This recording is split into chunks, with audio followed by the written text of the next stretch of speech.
الرحمن الرحیم الحمد للہ رب العالمین وصلی اللہ وسلم وبارک علی نبینا محمد وعلی آلہ وصحبہ اجمعین اما بعد ہم لوگ عمدۃ الاحکام للامام المقدسی اس کتاب میں باب العرایا پڑھ رہے ہیں۔ کتاب البیوع میں باب العرایا ہمارے پاس نسخے میں حدیث نمبر 261 ہے، بعض نسخوں میں حدیث نمبر 325 پی ڈی ایف کے نسخوں میں۔ حضرت زید بن ثابت کی حدیث سے پڑھنا ہے۔ جی شیخ شروع کریں۔ بسم الله الرحمن الرحيم نحمده ونصلي على رسوله الكريم أما بعد. باب العرايا وغير ذلك. عن زيد بن ثابت رضي الله عنه أن رسول الله صلى الله عليه وسلم رخص لصاحب العرية أن يبيعها بخرصها، ولمسلم بخرصها تمرا يأكلونها رطبا. وعن أبي هريرة رضي الله عنه أن رسول الله صلى الله عليه وسلم رخص في بيع العرايا في 5 أوسق أو دون 5 أوسق. وعن عبد الله بن عمر رضي الله عنهما أن رسول الله صلى الله عليه وسلم قال: من باع نخلا قد أبرت فثمرتها للبائع إلا صحیح ہے، جی شدے کے ساتھ ہی زیادہ صحیح ہے۔ اچھا، من باع نخلا قد أبرت ایوہ فثمرتها للبائع إلا أن يشترط المبتاع. ولمسلم من ابتاع عبدا فماله للذي باعه إلا أن يشترط المبتاع. وعن عبد الله بن عمر رضي الله عنهما أن رسول الله صلى الله عليه وسلم قال: من ابتاع طعاما فلا يبيعه حتى يستوفيه، وفي لفظ حتى يقبضه عنه. هذا بالله التوفيق. رسول الله صلى الله عليه وسلم. بسم اللہ الرحمن الرحیم الحمد للہ رب العالمین وصلی اللہ وسلم وبارک علی نبینا محمد وعلی آلہ وصحبہ اجمعین اما بعد۔ ہم لوگ عمدۃ الاحکام للامام المقدسی اس کتاب میں کتاب البیوع پڑھ رہے ہیں، اور کتاب البیوع میں بھی باب العرایا یہ ایک خاص باب ہے۔ یہ بیع مزابنہ سے مستثنیٰ ہے۔ یہاں پر جو حدیث میں ہمارے پاس ہمارے نسخے میں جو حدیث نمبر ہے وہ ہے 261، اور بعض پی ڈی ایف کے نسخوں میں 325 حدیث نمبر ہے۔ حدیث جیسے باب کا عنوان شروع ہو رہا ہے باب العرایا، عرایا جمع ہے عریتن کی، فعیلتن بمعنی مفعولتن کی طرح، اور اس کی جمع ہے عریتن عرایا، جیسے مطیتن مطایا، اور اس کے معنی ہیں خالی ہونا۔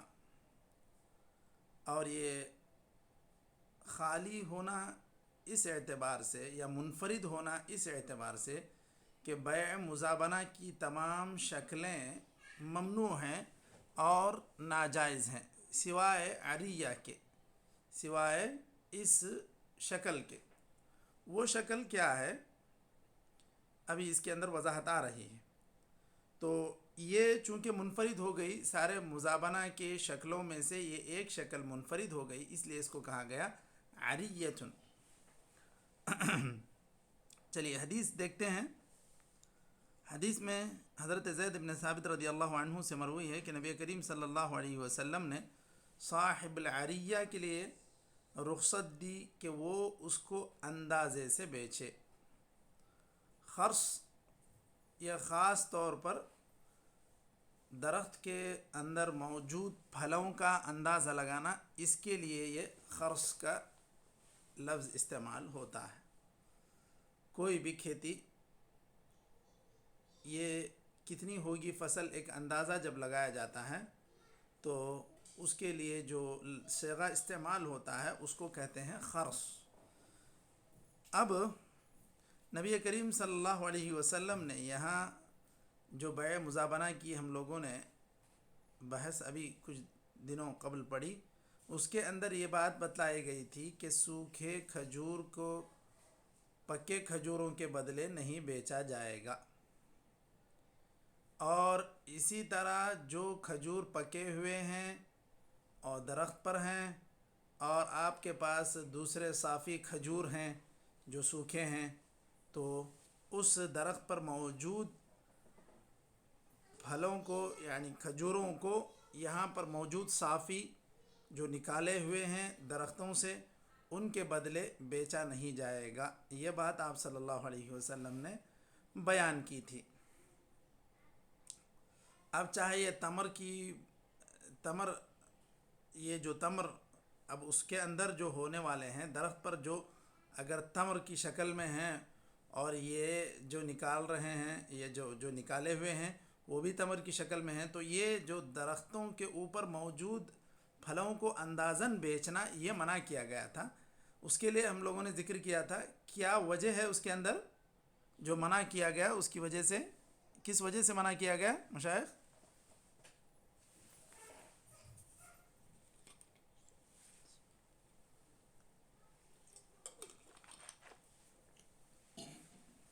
کیا مشائخ میری بات سمجھ میں آئی کہ آپ صلی اللہ علیہ وسلم نے جو منع کیا درخت پر موجود پھلوں کو صافی درخت پر موجود کھجوروں کو صافی کھجوروں کے بدلے بیچنے سے منع کیا، کیا وجہ تھی وہاں پر؟ تفاضل کی وجہ سے سر، تفاضل، کمی بیشی ہو سکتے ہیں نا۔ ہاں تفاضل کا امکان ہے، تفاضل کا امکان ہے۔ اب آپ درخت پر جو موجود کھجور ہیں ہو سکتا ہے وہ 100 تھیلے ہوں، اب آپ ان سے جو ہے اس کی قیمت کے طور پر تبادلے کے طور پر آپ 120 تھیلے لے لیں تو آپ نے گویا کہ ان سے زیادہ لے لیا، اور یہ اندازاً لگا کہ 120 تھیلے یہ بھی ہو جائیں گے لیکن ہوئے 100 ہی، تو اس طرح دونوں میں کسی قسم کا اختلاف نہ ہو کسی وجہ سے، اسی لیے آپ صلی اللہ علیہ وسلم نے اس طرح اندازہ لگا کر بیچنے سے منع کیا۔ یہ ایک ہول سیل میں جو تجارت ہوتی ہے بڑے بڑے باغیچوں کی، جیسے 500 درخت ہیں، 1000 درخت ہیں، تو یہاں یہ چیز برابر محسوس کی جا سکتی ہے، اس کا فائدہ کیا ہے برابر اس کو محسوس کیا جا سکتا ہے۔ اس طرح آپ براہ راست درختوں پر بیچ دیں گے، اس کے بدلے آپ کھجور لیں یا پیسے لیں اندازاً بھی، اور اس میں آپ کو جو ہے بعد میں نقصان ہوئے گا۔ یہ ساری چیزیں آپ صلی اللہ علیہ وسلم نے اس طرح تفاضل کی جو کیفیتیں تھیں اس کو منع کر دیا آپ صلی اللہ علیہ وسلم نے۔ اب اس کے بجائے اگر کوئی انسان پکے کھجور کھانا چاہ رہا ہے اور اس کے پاس سوکھے کھجور ہیں، مطلب جو تمر جسے کہتے ہیں ہم لوگ، اب پوری طرح سوکھے بولیں گے تو چھوارا بھی نہیں، مان لیں چھوارے بھی ہیں، یا پھر سوکھے بولیں گے تو کم سے کم وہ اسٹور کرنے کے جو لائق ہوتے ہیں اس کو کئی مدت تک اس کو جمع کر کے رکھنے کے لائق ہوتے ہیں، وہ تمر وہ ہیں ایک آدمی کے پاس۔ اب اس کو لیکن مارکیٹ میں چونکہ نئی فصل آئی ہے اس کو رطب کھانا ہے، اس کو ابھی پکے کھجور جو تازے آئے ہیں اس کو کھانا ہے، اب اس کے پاس پیسے نہیں ہیں، اب اسی لیے آپ صلی اللہ علیہ وسلم نے ایک محدود مقدار میں اجازت دی کہ اس طرح کی بیع ہو سکتی، یعنی آپ صلی اللہ علیہ وسلم نے یہ بتلایا کہ عمومی طور پر اس طرح کھجور کے بدلے کھجور اندازے سے نہیں بیچا جائے گا، کیونکہ ایک دوسرے سے کمی بیشی ہوگی ثمن میں مبی میں، تو یہ سود کا باعث ہوں گے۔ لیکن اگر جس آدمی کو رطب کھانا ہے اس کے پاس تمر ہیں تو اس کو 5 وسق کے اندر تک کی بیع کرنے کی اجازت ہے، کیونکہ آپ جتنا بھی کھانا چاہتے ہوں، جتنا بھی بڑا خاندان ہو، یہ 5 وسق تو بہت بڑی چیز ہے۔ 5 وسق مطلب جیسے ہم نے کہا تھا اس سے پہلے کہ 60 صاع کا ایک وسق ہوتا ہے، اور ایک وسق 60 صاع کا مطلب یہ آپ 5 کو اگر ضرب کر دیں گے تو 600 ہو جائیں گے. 60 انٹو 5 300 صاع. 300 صاع مطلب اگر کلو کے اعتبار سے دیکھیں گے تو 650 کلو یعنی 6.5 کنٹل.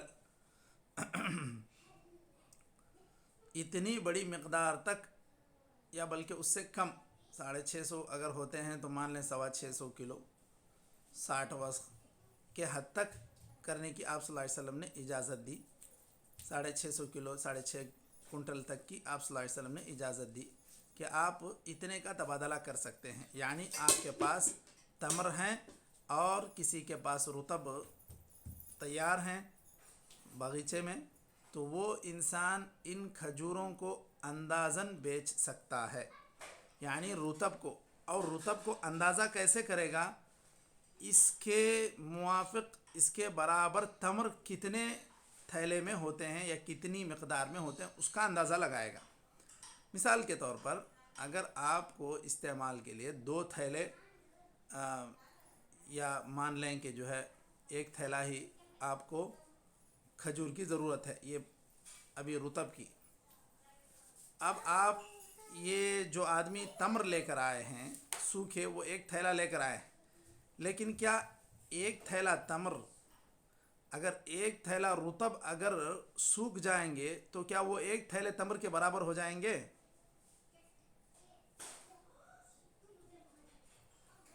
کیا مشائخ بات واضح ہو رہی ہے؟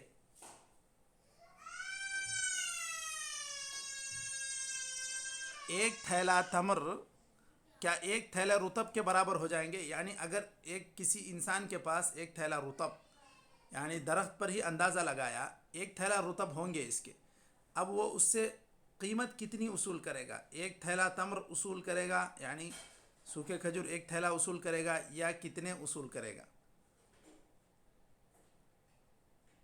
یہ جو اندازہ لگا کر بیچنے کے لیے آپ صلی اللہ علیہ وسلم نے کہا، اس میں وہ اندازہ لگائے گا کہ یہ رطب 1 تھیلا تمر ہونے کے لیے کتنے مطلوب ہیں.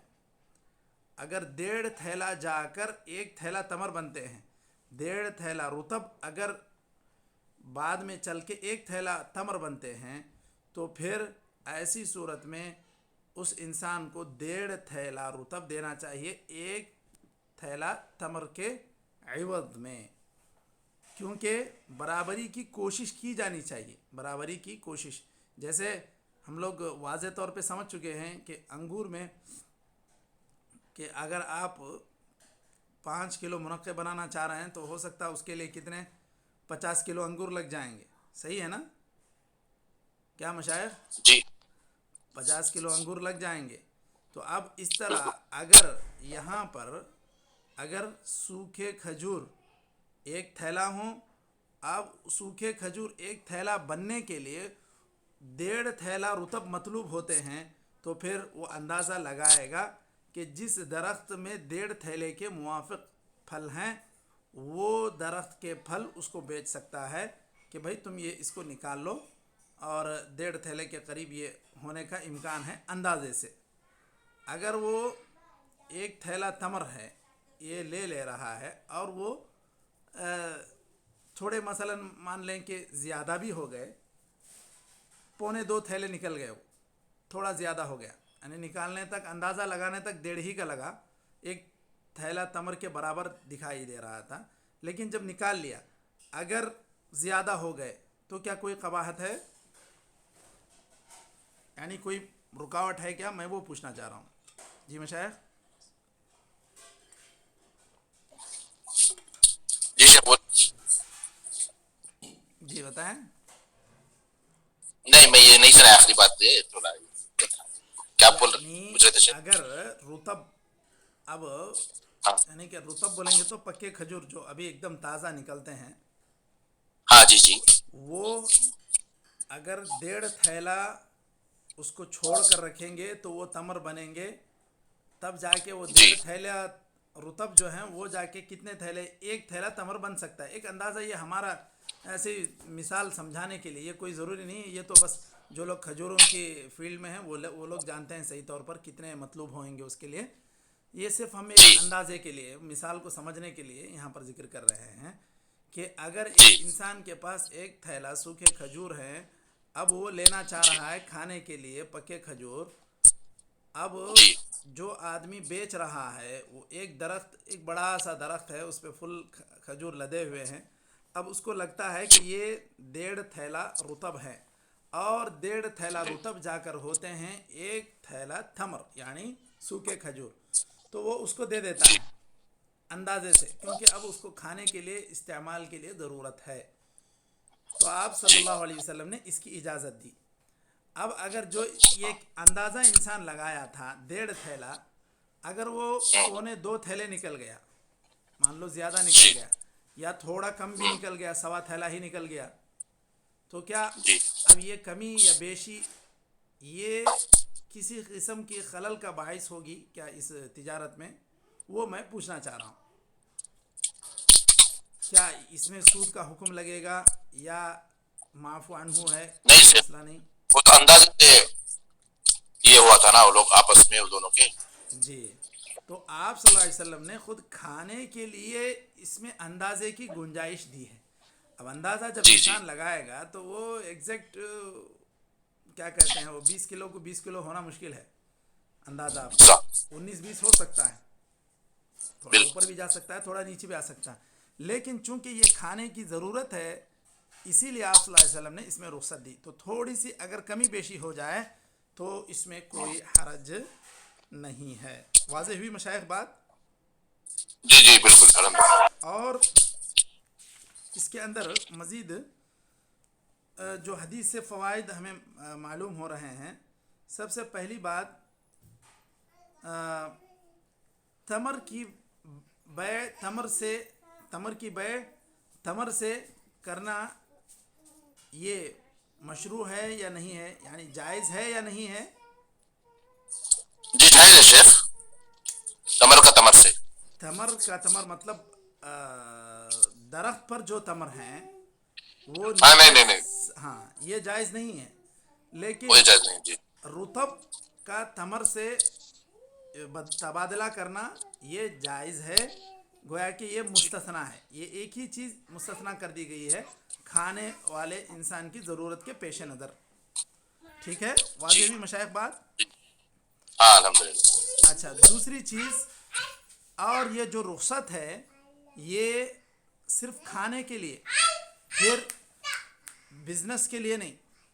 اب ایک آدمی جو ہے اسی کو بزنس بنا لے اور اس میں لوگوں کو اس طرح اندازے سے جو ہے کمی بیشی کے ساتھ تجارت کرنا شروع کر دے، تو یہ چیز قابل قبول نہیں ہے۔ صرف کھانے کے حد تک رخصت دی گئی ہے، یہ تجارت کرنے کے لیے نہیں۔ واضح ہوئی مشائخ بات؟ جی الحمدللہ۔ اچھا، اور برابر رطب کا جو اندازہ لگایا جائے گا وہ بعد میں چل کر تمر کتنے میں بنیں گے، اتنے جتنے وہ لے رہا ہے اس کا اندازہ لگائیں گے۔ 1 تھیلا رطب اگر وہ تمر لے کے آیا ہے تو 1 تھیلا رطب یا 1 تھیلے کے برابر جس درخت پر رطب ہوں اس کو لے لینے کے لیے کہنا یہ درست نہیں ہے، بلکہ اس کو اندازہ لگانا ہے اتنے تمر کا جتنے رطب اس کے لیے ضرورت پڑتی ہے۔ واضح ہوئی مشائخ بات؟ جی ہاں شیخ۔ جی، اچھا چلیے، اس کے بعد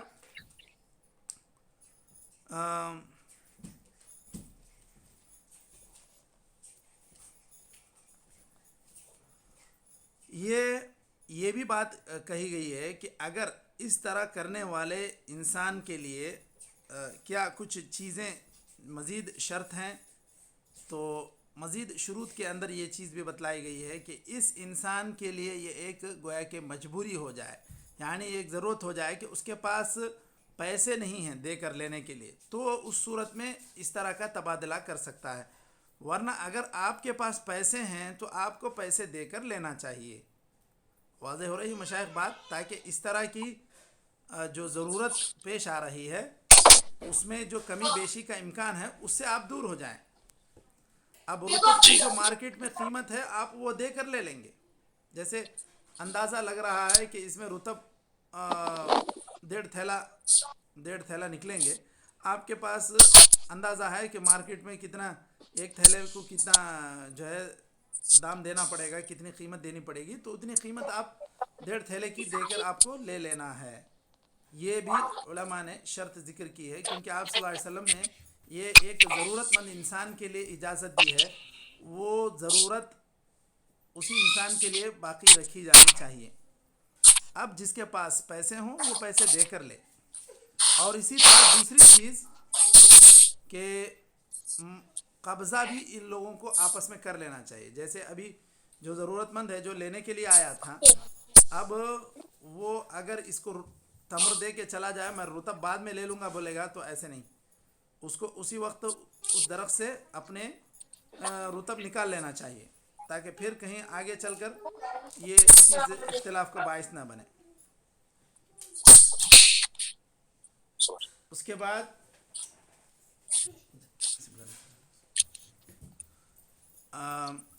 تیسری چیز کہ یہ 5 وسق سے زیادہ نہ ہو. 5 وسق جیسے ابھی بتایا میں نے 650 کیلو, اس سے زیادہ میں یہ چیز نہیں ہوگی. اس کے بعد دوسری چیز, ایک فائدہ اس میں یہ بھی ذکر کیا جاتا ہے, شیخ الاسلام ابن تیمیہ کہتے ہیں کہ صرف نخل یعنی صرف کھجور کے لیے اس طرح کی رخصت ہے یا پھر دیگر پھلوں میں بھی ہے, تو اکثر علماء اس چیز کے لیے یہیں تک اس کو محدود قرار دیتے ہیں کہ آپ صلی اللہ علیہ وسلم نے یہ صرف رطب کے لیے اور تمر کے لیے چھوٹ دی ہے. اب اس طرح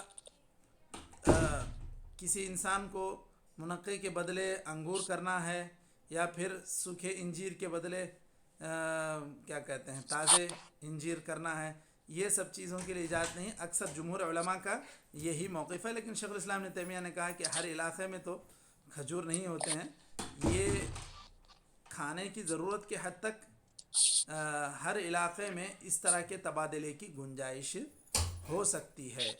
یہ شیخ الاسلام ابن تیمیہ کا موقف ہے.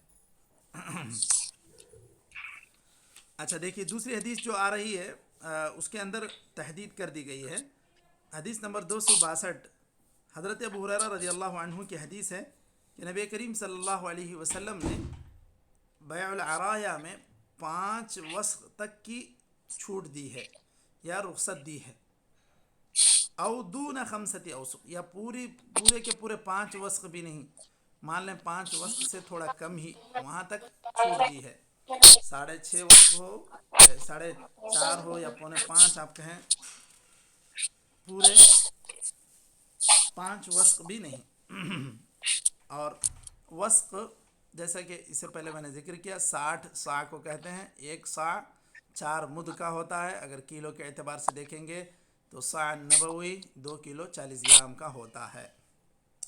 اس اعتبار سے آپ وہ اندازہ کریں گے تو پتہ چلے گا کہ 650 کلو ایک تو اندازاً کہتے ہیں, ورنہ 2 کلو 40 گرام کے حساب سے آپ اس کو 300 سے ضرب دے دیں, جتنا ہوگا دیکھیں. یہ اتنے ہی کی اجازت ہے یا بلکہ اس سے کم ہی کی اجازت ہے, اس کے اندر ہی آدمی کو اس طرح کی بیع کرنی چاہیے. اچھا اس کے بعد ایک دوسری چیز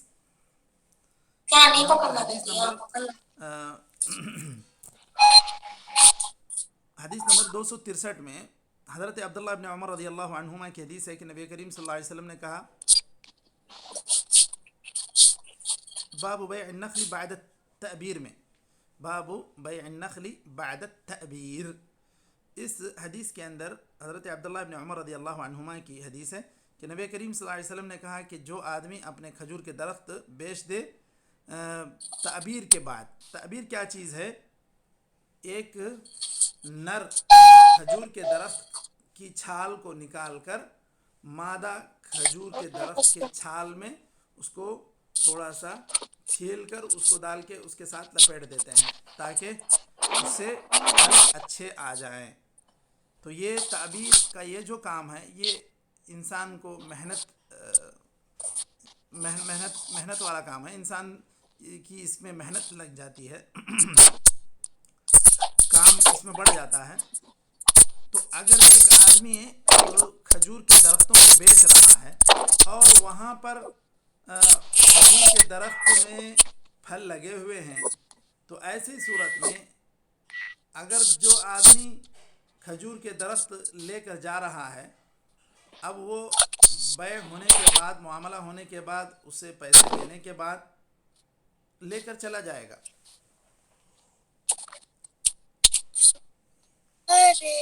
لیکن اگر یہ پھل جو آئے ہیں اس میں اگر تعبیر کی گئی تھی، اس کے اندر ایک محنت کی گئی تھی، تو پھر یہ محنت کا پھل بیچنے والے ہی کو ملنا چاہیے، بیچنے والا ہی اس کا مستحق ہے، الا یہ کہ جو خریدنے والا ہے وہ پہلے سے معاملہ طے کرے کہ نہیں مجھے یہ پھل بھی چاہیے، گرچہ کہ یہ آپ کا حق ہے، آپ اس کے حساب سے مجھ سے قیمت زیادہ لے لیں، اور دونوں راضی ہو جائیں، تو پھر اس صورت میں اجازت ہے کہ وہ آدمی، جو آدمی درخت خریدا ہے کھجور کا، وہ پھل بھی لے کر جا سکتا ہے۔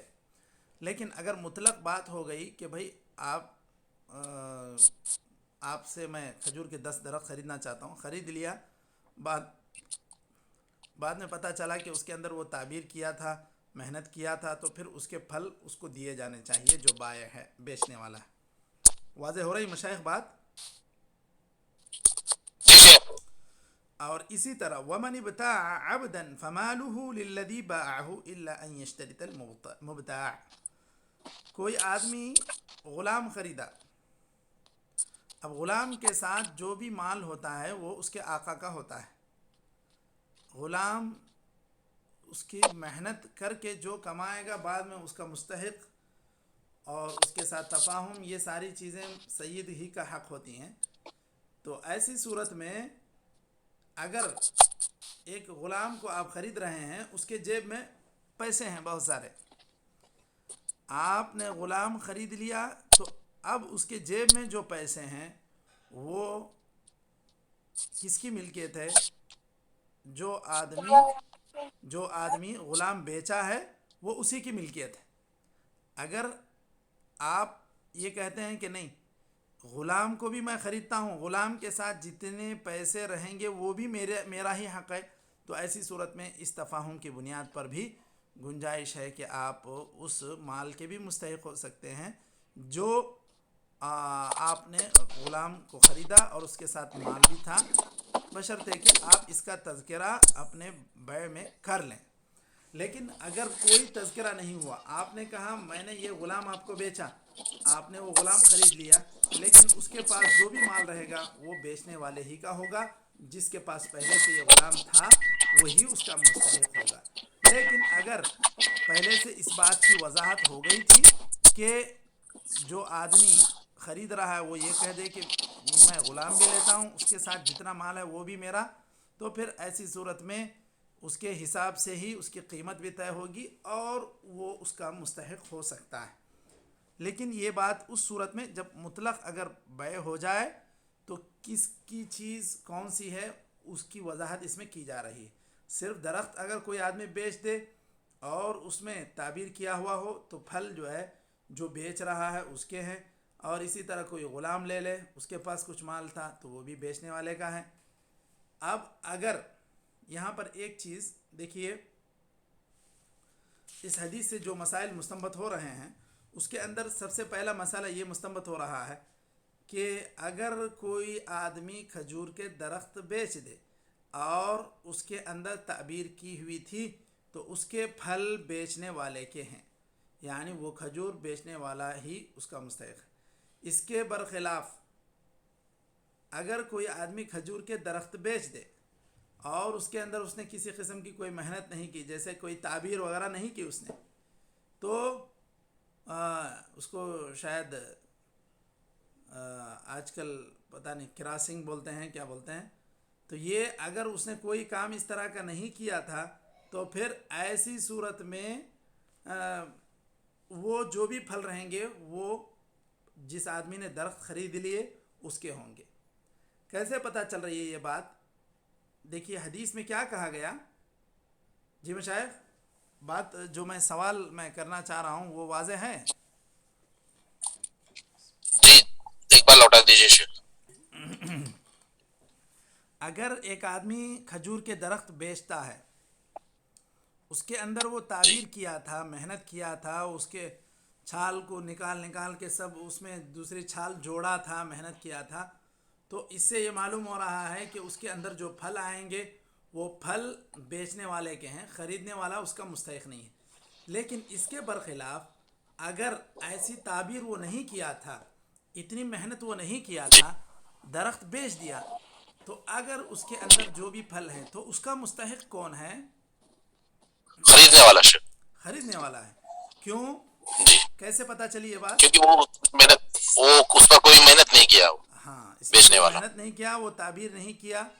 یہ بات جی کیسے سمجھ میں آ رہی ہے؟ حدیث کے مفہوم سے سمجھ میں آ رہی ہے۔ یہ اصول جی حدیث میں ایک بحث ہوتی ہے، ایک چیز ہے منطوق، یعنی صراحتاً جس چیز کا حکم اللہ کے رسول صلی اللہ علیہ وسلم نے دے دیا، اور ایک چیز ہوتا ہے مفہوم۔ جیسے آپ صلی اللہ علیہ وسلم نے کہا کہ محرمہ عورت نقاب نہ ڈالے۔ شیخ الاسلام ابن تیمیہ وغیرہ نے جو استدلال کیا ہے چہرے کے نقاب کے لیے، اس میں یہ حدیث بطور خاص آپ نے استدلال کے لیے منتخب کی کہ آپ صلی اللہ علیہ وسلم نے کہا لا تنتقب المرأة المحرمہ۔ آپ صلی اللہ علیہ وسلم نے کہا جو عورت حالت احرام میں ہے وہ نقاب نہ ڈالے۔ تو اس کا یہ تو منطوق ہے، یعنی یہ تو آپ صلی اللہ علیہ وسلم نے کھلے انداز میں بول دیا کہ جو عورت حالت احرام میں ہے وہ نقاب نہیں پہنے گی۔ تو اس کا مطلب کیا ہے؟ جو عورت حالت احرام میں نہیں ہے وہ کیا کرے گی؟ وہ پہننے کی، وہ لازم۔ وہ پہنے گی، واضح بات ہے۔